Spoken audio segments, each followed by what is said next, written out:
So of course, if anybody we will be putting this one on the YouTube channel. So if you don't want to be famous in our circles, then turn your camera off. But we'd much rather see your lovely faces. So welcome to Chris Jeffries, who's going to talk to us about movement building and some techniques that he learnt. Well, he can explain all that while he was working with the NHS, but we're really thrilled to have this happening within MP Watch.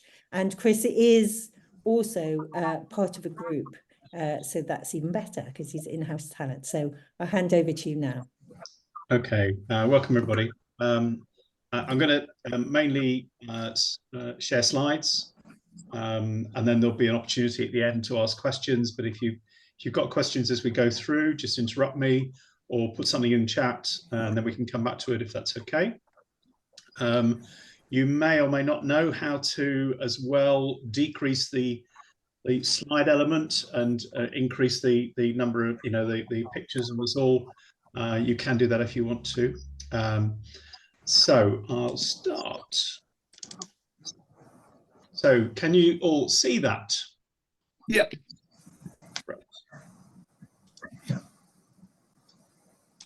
Oh, so what I thought I'd start with is actually MP Watch, and this because MP Watch is a social movement, as we'll come to understand, and just to take that that slogan, building a network of constituency groups to hold MPs to account to ensure an honest politics on climate change. And we can come back to kind of thinking about, the elements of that and how they've become about, because they do fit with good practice around climate change. So what I'm going to cover is some of the research that's gone on into social movements. So research started around the 90s as people began to realize that social movements were actually quite an interesting and effective approach. I'm not going to cover the full history of social movements, going back to Gandhi and the civil rights movements and a lot of the things, 60s and so on. I'm going to talk about specific approaches used by social movements.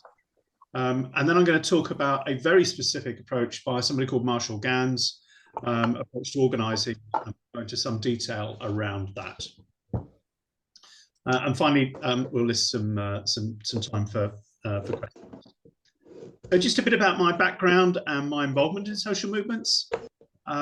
So personally, I've been actively involved in a number of charities as a trustee, a member over the last 20 years, some of which are social movements. And I've been a Samaritan for a long time, but I've also been very involved in lots of suicide prevention activities. And suicide prevention is a great example where a number of charities have come about, or movements have come about, usually based upon experience. So either people who have been suicidal, and it was interesting that there was an MP today who said in Parliament that he'd attempted suicide 2-3 years ago. Wow. But there's also groups like Band of Hope, which is made up of people who've been bereaved by suicide and their passion for trying to change the awareness of suicide and things like that. But I've also been a trustee of a housing association and social housing. Again, great social movement started in 1964 and which grew during the 60s, many cooperative movements, and then became formally incorporated through legislation, and now is one of the major housing providers amongst all the various local providers that there are. Chris, I'm very sorry. I'm just going to interrupt you quickly. Would it be possible for you to mute everybody? Because we are getting a little bit of background noise, and that will put people off watching the recording. Let me,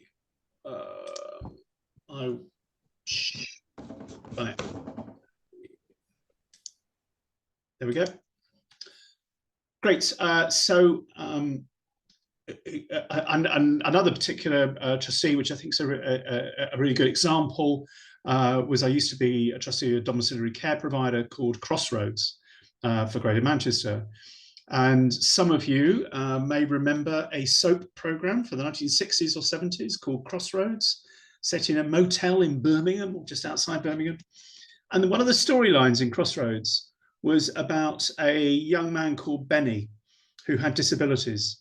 And the characters who were his parents or whatever really struggled to find care for him, and particularly respite care. And what happened after that was a number of people who were in that position got together, literally, people who knew each other through different approaches, different things. And they decided to try and actually change what's happening about carers. And so they set up an organisation called Crossroads, and it was done in each locality. So it's kind of spiraled out. And through those localities, they started to provide social care to each other. And then they began to lobby local authorities to fund that. And then they got to the point where that funding became permanent.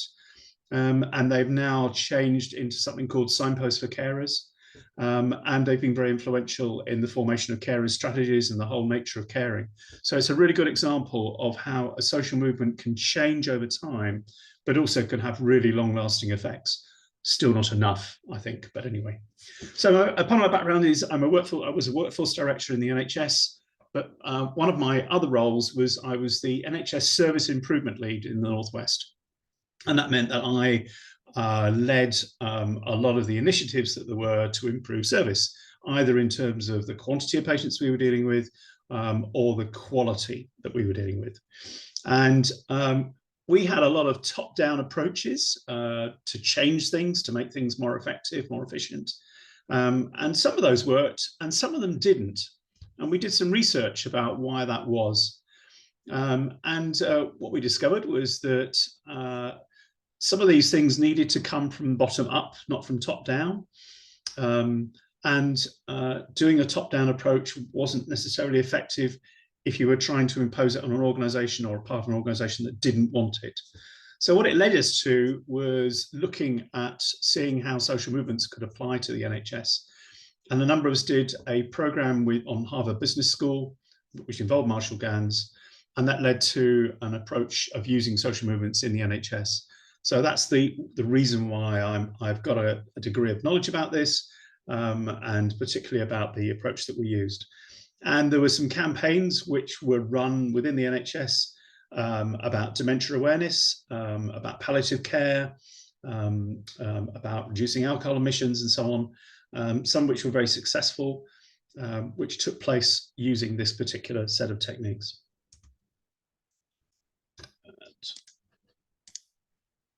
So some of the research findings from studies of social movements from the 90s primarily. So the first is a definition of what a social movement is. And it talks about being a voluntary collective of individuals committed to promoting or resisting change through coordinated activity. And it's important to emphasize some of the words in that. So the first thing is voluntary. Most social movements do not start with paid staff. They start with volunteers, with individuals working as a group, but very much individuals. So this isn't something where you join a particular group and there's a whole bunch of constitutional things that are put in place and so on. It is very much a group of individuals, all of which who bring different things to that particular collective. Then it's about being committed, actually really wanting to do something, and we'll come back to that a lot. And then it's about change. And again, most social movements really want to change something. They really want to make a difference in some way. And then coordinated activity straightforward. And again, some of the words that come through from the research around social movements. So about change, that it's about being transformative, having a common outlook, the voluntary thing again, organised and disorganised. So the good social movements had some strict kind of central organisation, but were very disorganised in terms of how the local bits worked. And by that, I don't mean that the local parts were disorganised, but that they were self-organised. They could work in different ways. They could work at a much higher or a much lower level within a particular set of boundaries. So contentious. Most social movements want to change something where it's not the majority of the population who at that point in time want that change. So often the change is something which is either unknown, or it's ignored, or it's something which is new and sustained. Social movements do keep going for a long time, but they do so by transforming themselves. And then another set of words, energy and passion, mass in terms of the numbers of people involved, commitment again, pace and momentum, which again comes from that that passion, and spread, how you can go across a large number of communities, and longevity again. So why social movements? Why not set up a company? Why not provide services? Why not do some of the things which a lot of businesses do, or a lot of some of the charities have again transformed into? And the first thing is, it is a very different approach to acting. And it's primarily about the amount of energy that can be brought to trying to take change forward quite quickly. Most social movements allow people to be empowered to actually take things forward, to try and change things, either off their own backs or as part of that particular movement. And again, that's often about people taking personal responsibility, which goes back to this issue of it's all about individuals, not necessarily the wider group. Something about bottom-up change as well, quite creative in terms of the problem solving. So recently, that the thing about the Valentine's Day card, can't remember who actually thought of that, but from somebody thinking of it to it actually being posted, it's only been what, 10 days, maybe 11 days. That's fantastic, isn't it? And it's a really creative approach to doing something. Social movements often involve themselves in partnership, working with other movements as well, other organizations, and they really want to achieve something tangible. They want something, the outcome to be something that really does change, which you can measure and see and appreciate. So those are kind of some of the background to the research. What I'm going to get into is some of the key principles of social movements. And some of these are kind of fairly generalized phrases and things like that. But I would say that each of them, if you kind of read them carefully, and I'm going to try and use as many examples as I can, each of them is something which you can then try and apply to the work that you're doing within MP Watch. Because if you think about MP Watch as a social movement, then if you think about these principles as being things which have made other social movements successful, then it's how do we actually make sure that MP Watch is picking up on all of these issues and approaches. So the 5 principles: change as a personal mission, frame to connect with hearts and minds, energize and mobilize, organize for impact, and keep forward momentum. So change as a personal mission. So because we know that social movements often come from individuals wanting something to happen, we need to understand a bit more about what motivates individuals to actually act.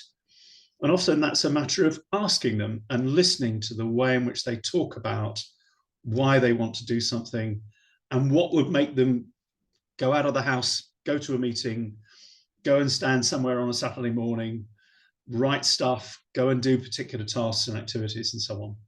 So it's really important to understand what motivates each individual as to why they think that this particular issue is really important to them and that they want something to happen, which is why we focus on the individual within the group. So although the group and the team who are looking after a particular patch are important, just as an organizing principle, nevertheless, it's a collective of all those individuals.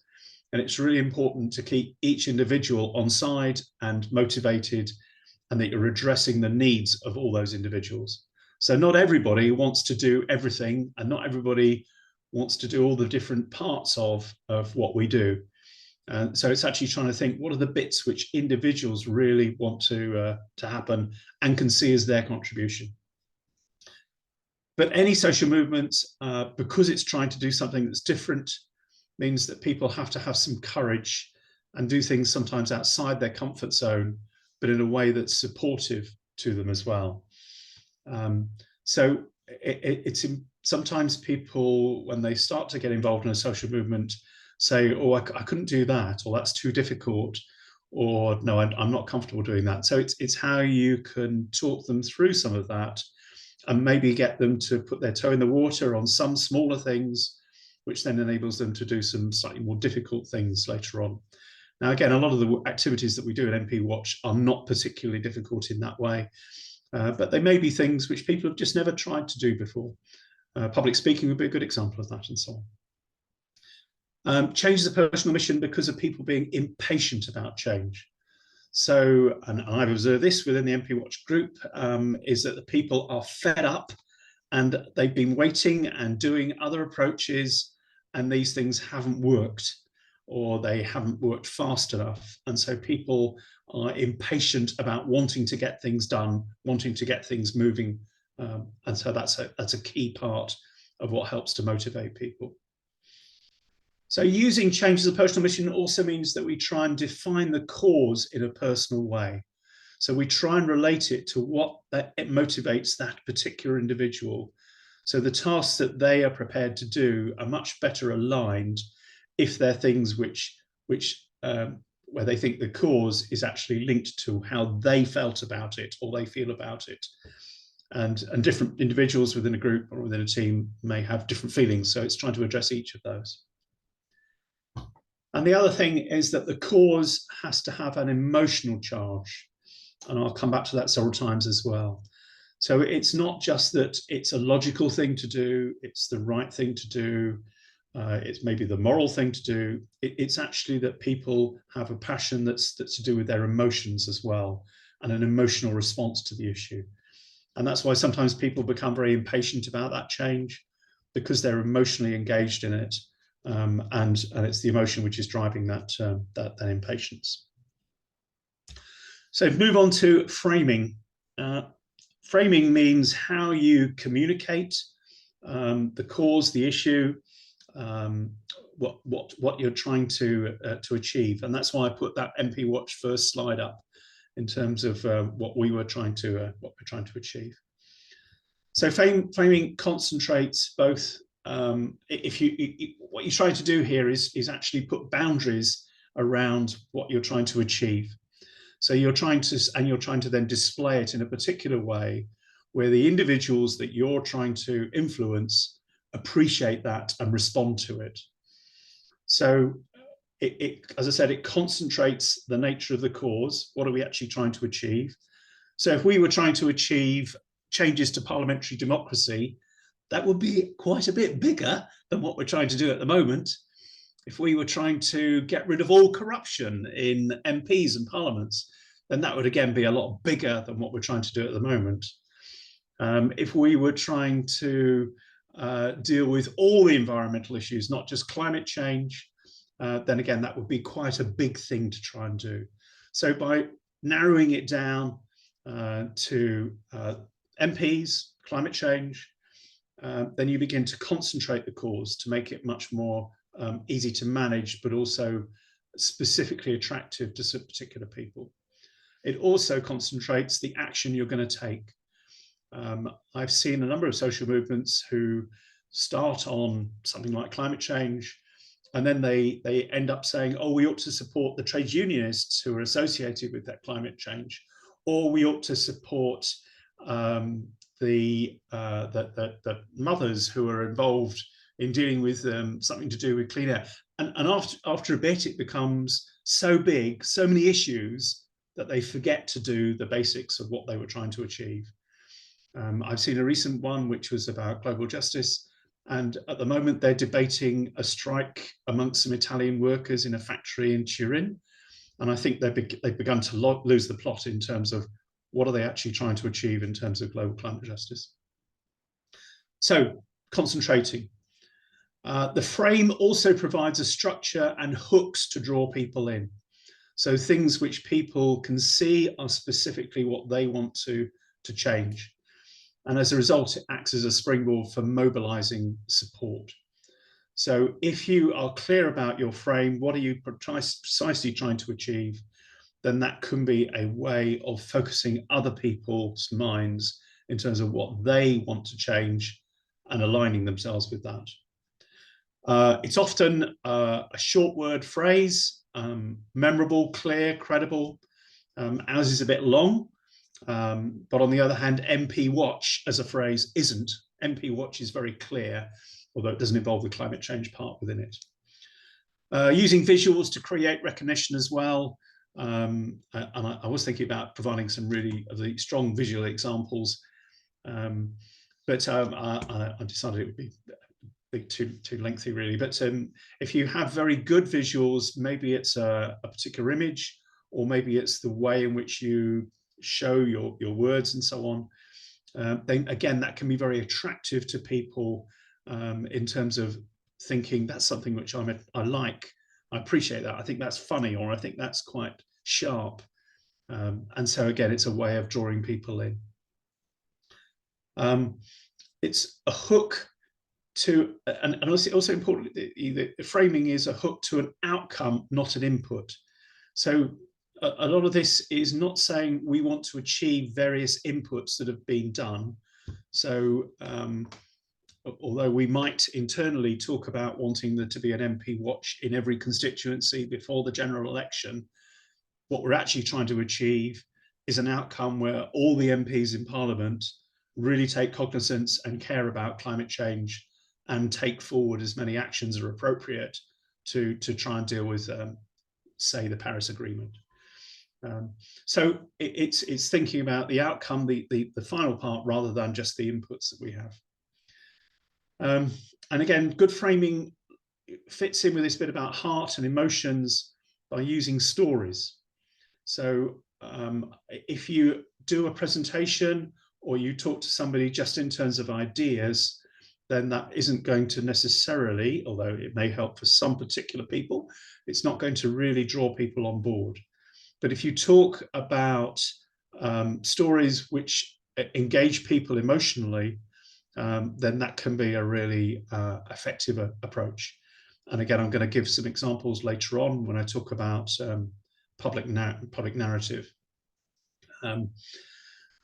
And the framing also needs to be wide enough to bring in diverse groups, and by that I mean different groups, not necessarily diversity in a protective factors way of thinking about things. So it's having people who maybe, in a crude sense, a broad church of people, both politically and also in terms of their level of engagement. And one of the things, again, finally, about framing is to use humour and to use irony and theatre performance. So people, again, are attracted by something that appears quirky. Obviously, you've got to be careful with the sense of humour. It can't be something which overwhelms the message. But using some humour, using images or bits of theatre which people are attracted to is important. If you think about a protest march, if you just have a protest march with banners and people walking along, people have seen so many of those that they just think, oh, it's just the numbers, nothing else. If you have some performance, and one of the ones I've been involved in recently, people had made a pantomime white elephant. And it was a terrific visual image in terms of this white elephant walking along. Everybody knew what a white elephant was as well. And people thought it was funny. So they came up and wanted to have photographs taken next to the white elephant, which of course had the slogans written on of what it was about and so on. So using theatre or performance within this can also be another way of drawing people in and so on. So if we're doing something outside a constituency office, then having a bit of performance within it or people dressing up can be an effective approach. So the third one, energize and mobilize. So this is about how you move to activity by using people's passions to create their motivation. And the knots are where that can be sometimes being aggressive And if you end up with aggression, then that again is more destructive. It can work for a very short period, but if you effectively do aggressive activity, that often demotivates lots of people. Likewise, if you end up in a position where people are just resigned to what's going on, or they're comfortable with what's going on, then you're not going to create that change. So it's trying to think through, again, going back to what people's needs are, individuals' needs are. It's what's the passion which is going to make them change? Why do they want to be here? What is it they want to change, and why is that emotionally? So sometimes that can be talked about impatience, but it can be about discontent and people's personal experiences, which then motivate them to create the energy to turn up and do things and so on. And mobilizing narratives are stories where people have done something and that change has succeeded. So again, if you think in terms of MP Watch, about how we handled the oil and gas licensing bill, that was quite effective because of the amount of communication we got out and the number of people we were able to get to and so on. So that talking about that is a good story. It's a good way of saying, look what we managed to achieve, look what we managed to do. And it's also using authentic voices that people care about. So it's either individuals who are able to talk about their experiences in some depth, or it's about authentic voices in the sense of voices that people trust on a public basis. So again, we haven't got that many of those people within MP Watch at the moment. And by that, I mean simply the public well-known people, but we do have some very authentic voices about people who care about something. And part of the energy of mobilizing is when we're looking for new people to be involved, it's targeting the people who will care about this and actually thinking through, how do you get to those people? So any campaign that you have to try and increase your numbers, to mobilize, needs to involve listening to people, so as you understand what their specific needs are around the issue, having a strategic theme, making it a single issue, which then can sweep people in, include people, but also that you've got an infrastructure of website and meetings behind all of this, which can then maintain that passion and energy. So organising for impact. This is kind of some of the kind of nuts and bolts part of this. So you need to have a core team to set up the basics, which includes some of the planning and organising, sometimes the setting of strategy and so on. And the core team enables and activates others to go off and do individual activities. So that core team, and MP Watch, we've got one in a sense in the centre, but I bet in each constituency where you've got a few people, there will be a core of a small number of people who will be the ones who do most of the organising and so on. And it's really important that they're there and able to do that. But the best way to take forward most social movements as an organising structure, and again, we have this with MP Watch, is to have a network with a lot of local independence about what people do. Some guidance, some ideas, some branding and things like that, but actually allowing people the choice gives them greater motivation to think of things and want to do things differently. So strategy, which is a key part of this organising, is about making choices between the alternative approaches. So for example, with MP Watch, one of the choices that we've made is to say we're non-partisan, and that is a particular approach, and there are pros and cons behind that approach. But actually, it's a key way of thinking. This is a way in which we can try and imbue the word honesty with a greater meaning than simply saying, oh, we're going to be honest about the way we approach things and so on. And then finally on this bit, we need to have tactics, so actual things that we're going to do on the ground that reflect both what the audience, the people we're trying to change, and the activists would want to show this issue, to demonstrate this issue. So tactics that people find interesting or amusing, that they can relate to, and things that activists actually want to do. and are able to do as well. And the final one under this section, keeping forward momentum. So one of the problems with most social movements is that they run out of steam or people burn out. So we need to understand a bit about what keeps momentum going and energy going. And again, that goes back to the motivation. We need to actually think about and look after activists to avoid burnout. So if you've got a group locally, you need to think about looking after yourself if you're one of the core team within that group, and make sure that you don't just spend every night or doing this and so on, that you have other parts to your life and other activities and interests.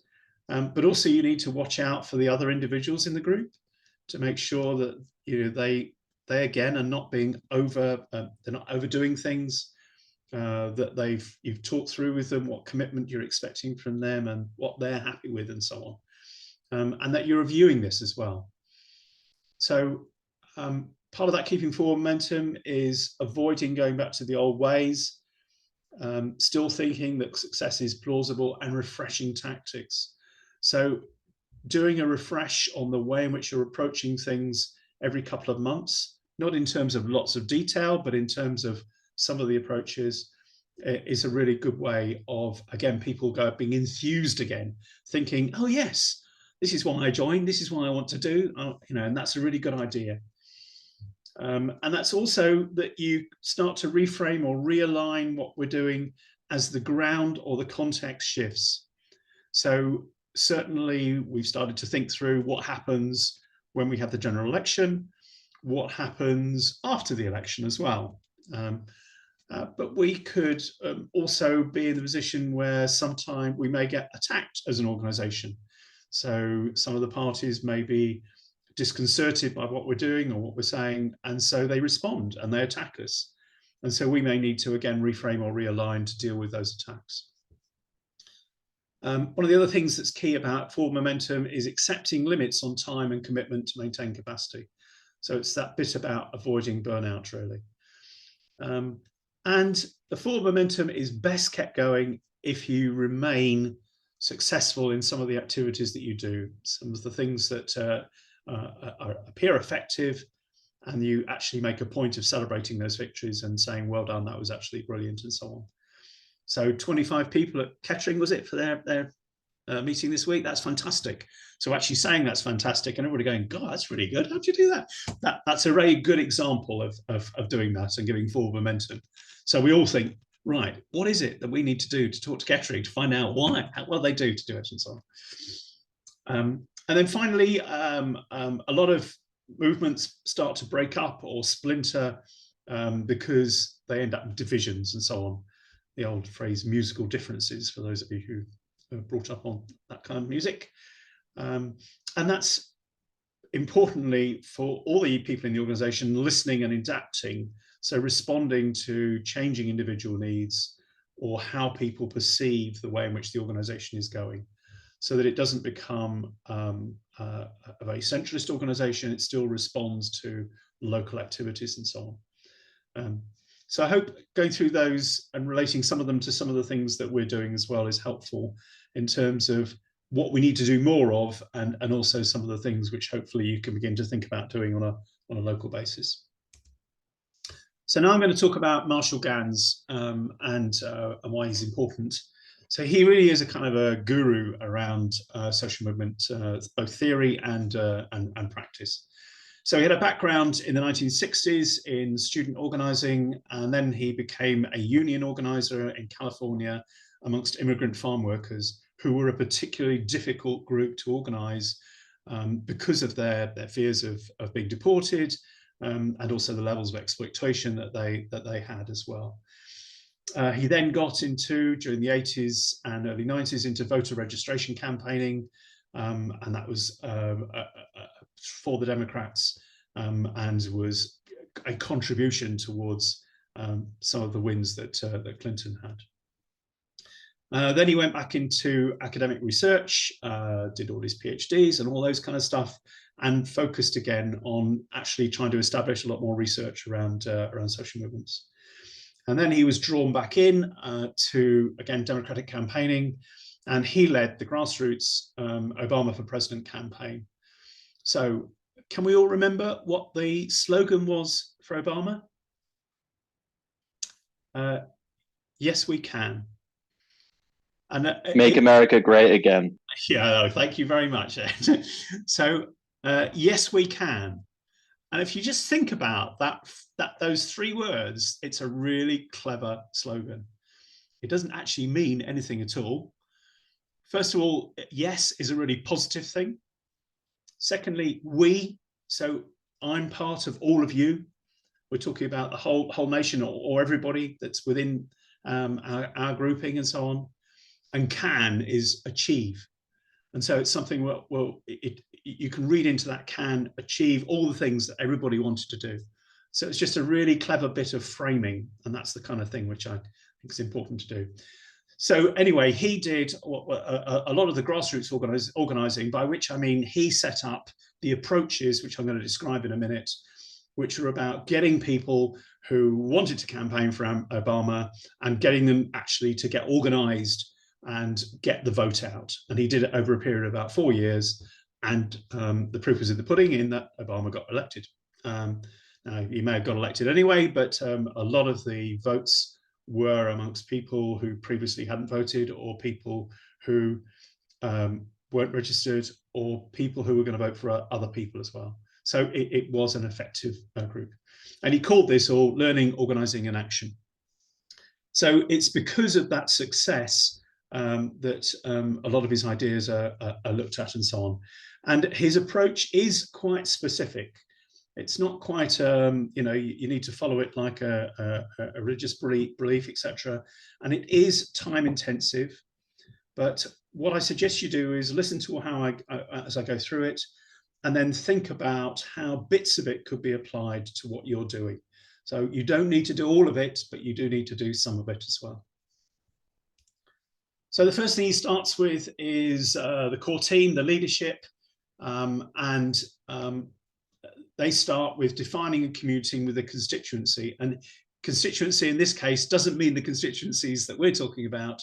It means the group of people that you're trying to attract to your cause, the people that you want to either take specific action about that cause or support that cause so that it becomes a political imperative. And that's the bit of, as I said, about defining that framing that we talked about, and then how we communicate with that constituency. So it's thinking about who is most likely to respond and who cares like us about these particular issues, who wants things to change. So it's actually saying that we won't go after everybody. We won't go after people who are probably going to argue against us and so on. We're going to primarily go for the people who are going to give us that direct support. And in a parliamentary democracy, you need to get, not 51%, because we know that our parliamentary democracy doesn't work like that, but we do need to get that number of people, that number of MPs, that number of voters who will support our cause in that way. So it's saying we accept that we're not going to go for everybody, we're just going to go for the people who were more likely to respond to us. So that's about understanding people's needs and purpose to create a call to action. And a call to action is the key phrase that is going to attract people. So it's the way in which we can think of, this is why I want to join in with this. This is why I want to take this forward. So you use those ideas to get people to a meeting. And you've got to use different approaches to get those people to a meeting. Now, for us, we actually need a relatively small number of people in each constituency. So 25 to Kettering, that's great. A lot of us probably maybe need less than that, not in the first instance, but in terms of as a continuing team. So it's not that we're going to have to leaflet 10,000 houses or whatever. So you can break this down into the people you don't know, but who you think might be attracted to this, and think through how you can communicate with them, maybe some social media stuff. The people you do know. So you will know through your various contacts, because you've been involved and engaged in a lot of these kind of ideas and organizations, you're going to know a lot of people who may be interested in this. So why not invite those people as a starter? And then it's also inviting organizations who may be interested and saying, do you want to work with us? Do you want to be in partnership with us? And how would that work? How can we support each other, and so on? So it's trying to do that thing of framing what our issue is, communicating to people, and then actually getting people to a meeting of some kind. And when you get them to that meeting, the structure is to have one person, maybe more, but primarily one person who is going to do the key speech. And that's what Marshall Gans talks about as the public narrative. So it's a narrative which gets people on board in terms of, and gets people committed.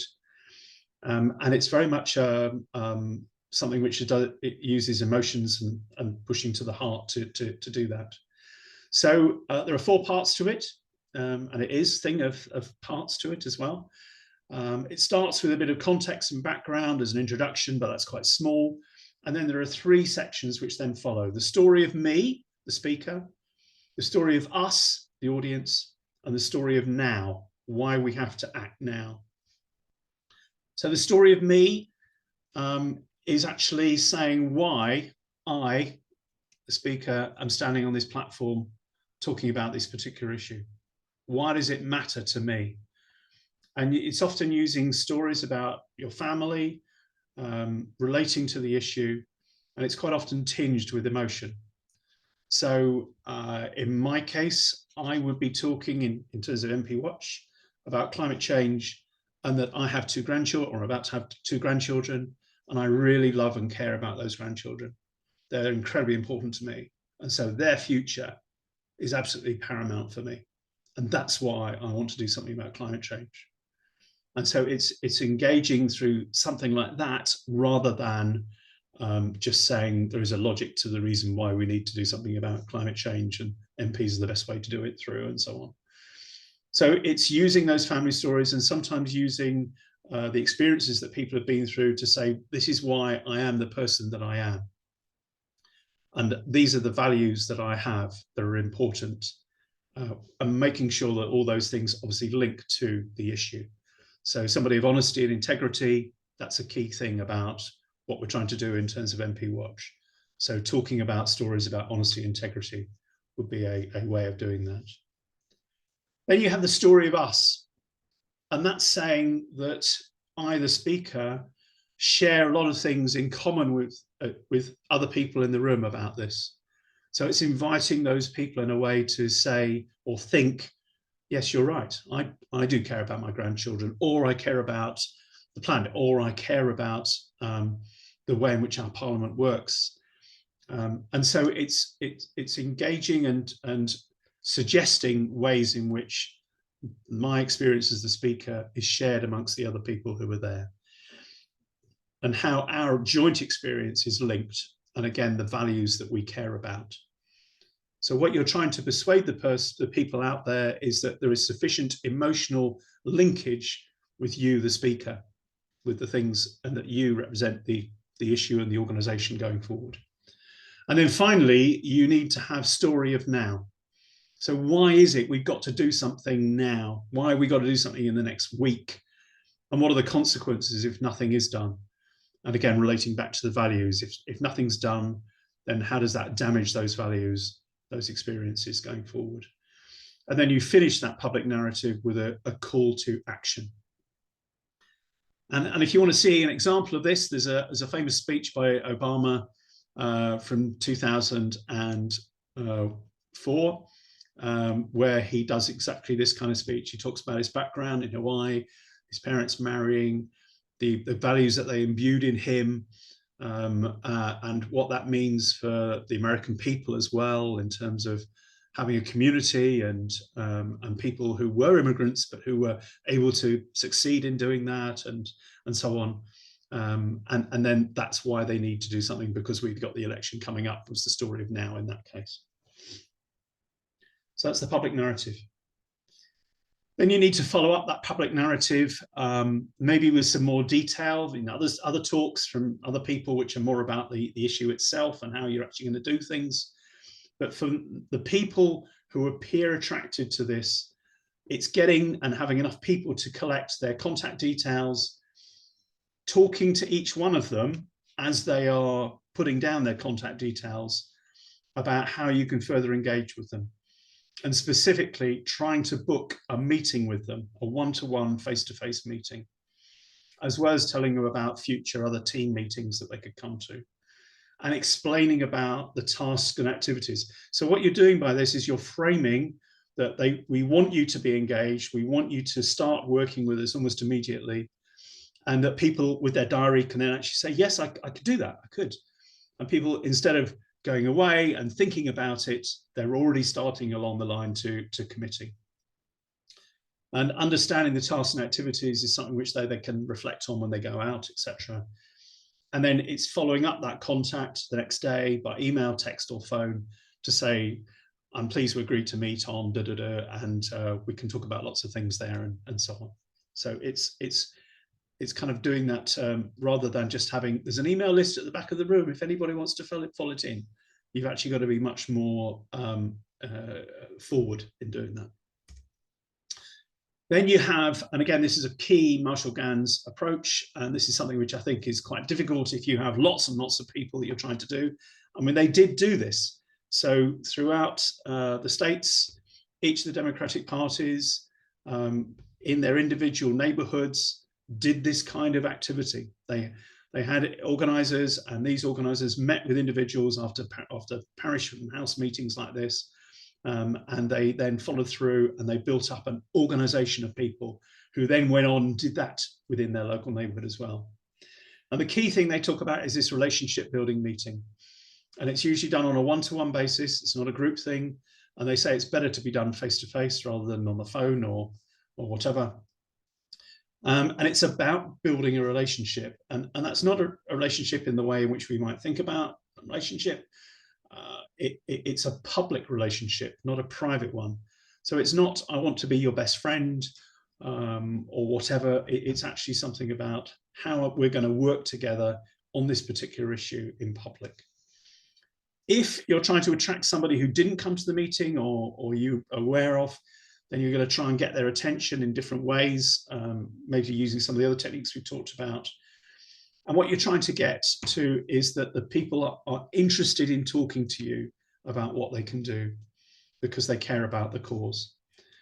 And then in the meeting, you have some explanation of the cause, the tactics, the tasks. So you've got an understanding of how you go about things and why that works.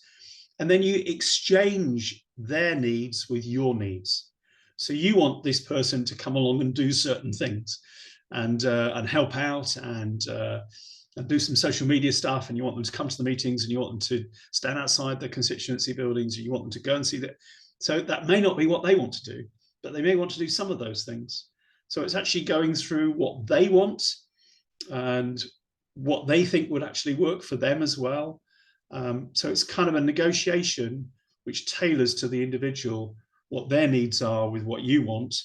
And that obviously makes it much stronger than if you're asking somebody to do something which they don't want to do.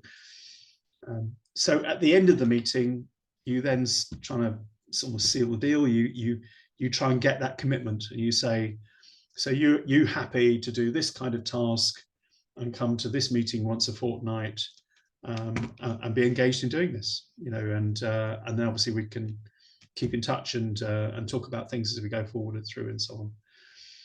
And if people are saying, yes, yeah, I'm happy to do that kind of level and so on, then you then follow that up with an email and maybe a schedule of the diary of the tasks and when the meetings are and so on. So it's gaining a much firmer and stronger commitment than perhaps we are used to doing. You could think this is a bit more American, perhaps, in terms of being forward and so on. But actually, I've used these techniques, and they aren't too out with, they're not too difficult to do. And if people are genuinely engaged by the original thing, the emotions and wanting to, and they're motivated to do something, then they can engage in this way and it can be much more effective about gaining commitment. So going forward, it's then how you keep that commitment. And Gans talks about having a culture of commitment. So one of the straightforward things is when you do an activity, you talk about it afterwards, you reflect upon it amongst the individuals who are involved, and you use the lessons learned to affect change. So if something didn't work, you think, well, we won't do that again, or we'll do it differently. If it did work particularly well, then how can we make it larger? If parts worked, then what were the bits that didn't? You know, very straightforward things, but it's having the discipline of doing this. Part of that cultural commitment is measuring the outcomes that we have as well, and not setting ourselves outlandish targets, but actually, if you have a thing where you think, well, this is the outcome I want to get to, let's measure what we're doing, and then maybe set the target. And then we can understand that we're actually achieving something, we're succeeding. And then the planning and coordinating the effort, and again, that is something that we can do at a constituency level, I think, quite easily, is what are the tasks which we want to do? How long do they take? How many people do we actually need to do that? And then how often do we need those tasks to be undertaken and taken forward? And that's why I think that we're a good organisation in that we can have constituency groups which don't do very much and constituency groups which do quite a lot as well, which again can then absorb how many more people they need. And the final three things on the culture of commitment is ensuring that the activities are meaningful. And by that, I mean that they relate to the reason why people are motivated. So they are things where people can see that by doing this, I'm actually contributing to what I signed up to do and what I'm motivated to do and what I'm passionate about.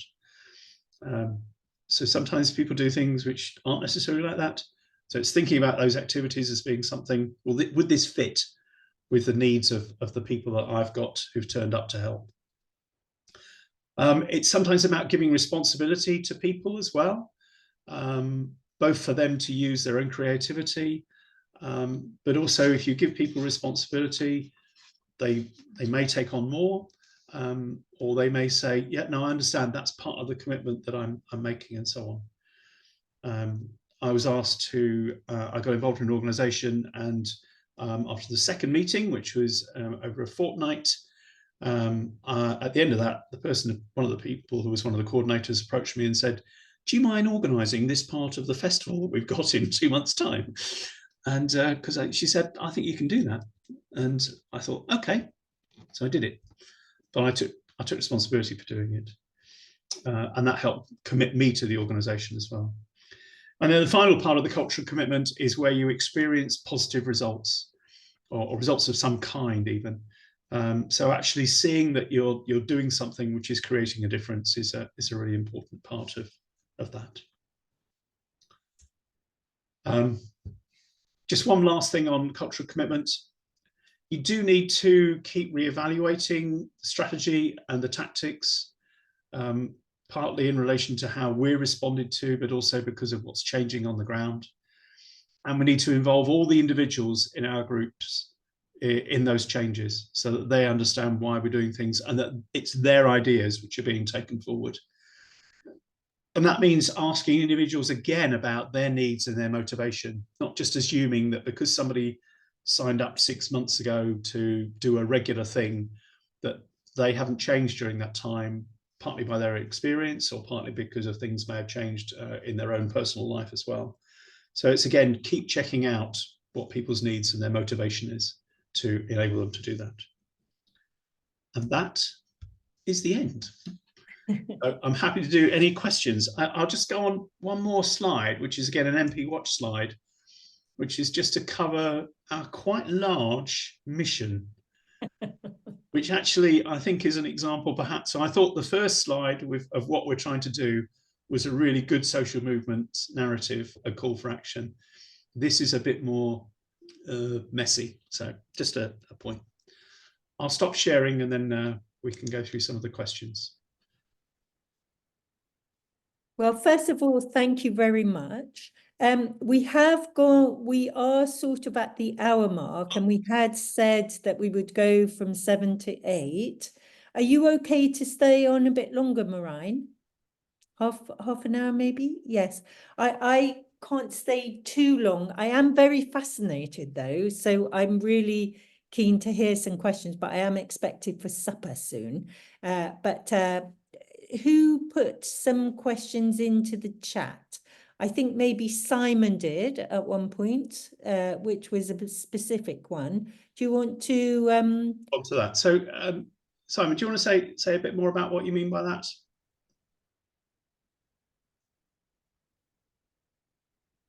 If not, I'll just respond to what you've said.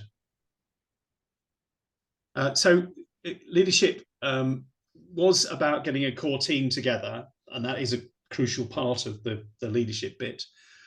But it's also, and certainly at constituency level, I think it's useful if some of that core team are there to do that. And Jessica and Tom have turned up a number of times to some of those launch meetings. But it's more effective. It's the local people who actually take forward that public narrative and that local meeting, because there's nothing more powerful than saying, I am your neighbour, I live in this place, and therefore, again, I'm more like you because of that. I understand some of the issues that are there. I'll try and find and also send around the Obama speech. It's on YouTube, but it's a great speech. It really is. Are there any other questions anybody wants to raise at this stage? I have one. I really loved it. There's plenty of stuff to think about. So I think that we have kind of intuited and moved in within the shape that you've discussed, but I think that there are lots of details which we don't deploy, and I would love to see the slides, if you wouldn't mind sharing them, and to have a think about it, particularly say when making a speech at an event. I think that was really useful. I'd love to see Obama's speech, and let's put it on the national group. Who else had any kind of thoughts or feelings? It'd be really interesting to know how you think we're doing and what we could maybe do better. And I was also quite interested that it's like fractals. It's like what the national group is doing for the local groups is also what the local groups need to do for their people, and maybe for the hubs, national for the hubs and the hubs for the individuals as we gather groups as well. But please don't be daunted by there being so many on the call. We'd love to hear your voices. I know in smaller groups, you're very brilliant group of individuals, and I'd love to hear anything you say. Hugo. Sorry, I've taken over, Chris, but I'll let you take over, take back control and switch myself off. John, Hugo, then David. Can you hear me? Yes, we can. Oh, our group is pretty small, and we've actually lost 2 very good members because of constituency boundary changes. We're all of a certain age. When I go out with my sandwich boards, or when we go with a vigil or a stall or anything, it tends to be people of a certain age who stop and talk to us. You talked about creativity, and we do try, but I don't know that we are all that creative. How, in God's name, are we supposed to get hold of people who are younger than us? We have one. Right, well, maybe start with that one, because that one person may have some friends. Or they may be a member of other organizations, or there may be other organizations in your patch who may have younger people within them.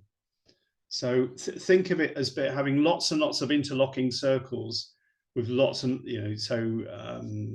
that's one of the ways to get into it, to just be quite creative in terms of thinking about the other organizations that are around in your patch who might have other people in it. I'm so sorry to jump back in when I've just said I'll jump out, but I also think that as a network, we should think about this. And Hugo, I think we may never get young people in the groups, but I think that we as a network can serve young people by, say, going to further education colleges and universities and explaining who what the MP's background is and what the different candidates are, to so that we can do them a service, if you like, even if they're not going to sit there watching the MP like we're happy to. And just one little thing about young people, you've probably got a college, a sixth form college, or something in your patch, and that college will probably have somebody who does politics and sociology as a teacher, and there'll be a class of people who want to do that or are doing that at A-level or whatever. And so there may be something there that by contacting that person and saying, we're interested in talking about these with you, could you think about us as a case study, you know, and see where you get to. So, David.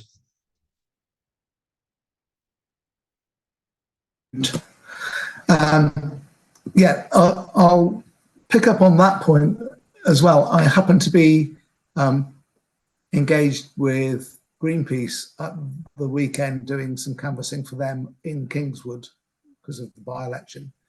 And it was really interesting that the people who really wanted to engage were actually parents of young children. Yeah. So parents of children, the children are really on message. They really understand what's going on, and they're really keen on environmental issues. And we can tap into their parents to gain support. So I think, yeah, by all means, talk about those in tertiary education or sixth form college, but also there's a link there in the sort of very local community into youngsters. I was going to pick up on Jessica's point about the core team nationally feeding the sort of local groups, but I'm not sure whether you mentioned it, Jessica, but there's also a bit about the groups refreshing and feeding up to the national organisation, which can then be spun out. So ideas that people come up with can then be spun out across the board or be tested about whether, oh yeah, we could do this or we could do this slightly differently. So actually energizing the national core team so that it's not just top down by any means. And I don't think you intended it to be like that. Okay, thanks very much, Leslie. Thank you. I was hoping I want to give a plug for hubs, and particularly because Hugo was talking about losing people because of boundary changes. So those people presumably are still around and still interested and can spread to the new constituency they're in. But you can also do things with them. You can amplify each other's campaigns. You can organise a hustings and say to candidates, well, if you can't come to mine on whenever you have it, you can send somebody else, possibly from a neighbouring constituency, because they won't want to be represented by an empty chair, but they may have a genuine reason for not being able to make it, and they can also cast a wider net to find somebody to meet your invitation.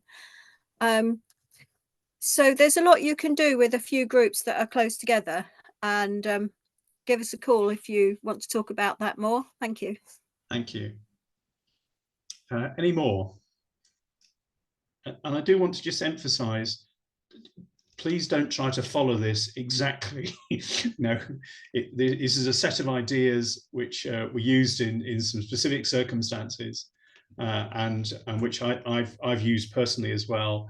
But please do use them, or take the bits that you want to from them to use. Jessica.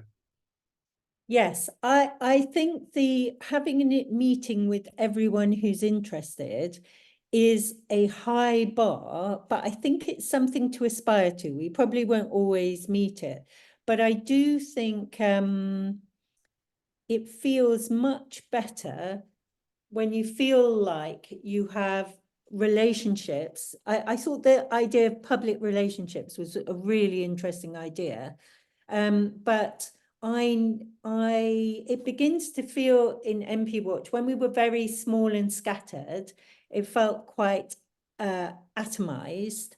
Now that we're beginning to get more groups, and there's quite a diversity of talents and approaches, it feels like we're coming alive. And absolutely, there is so much talent in the groups that can feed up ideas, like the Valentine's idea was just a sort of throwaway thing, and then somebody in the Norfolk Hub happens to be a creative, and she did something fabulous. So I think that really, that was what our vision was at the beginning. We don't mean to be top down in any way. We see the national organization as serving and maybe provoking sometimes. And Hugo, I do think you're imaginative.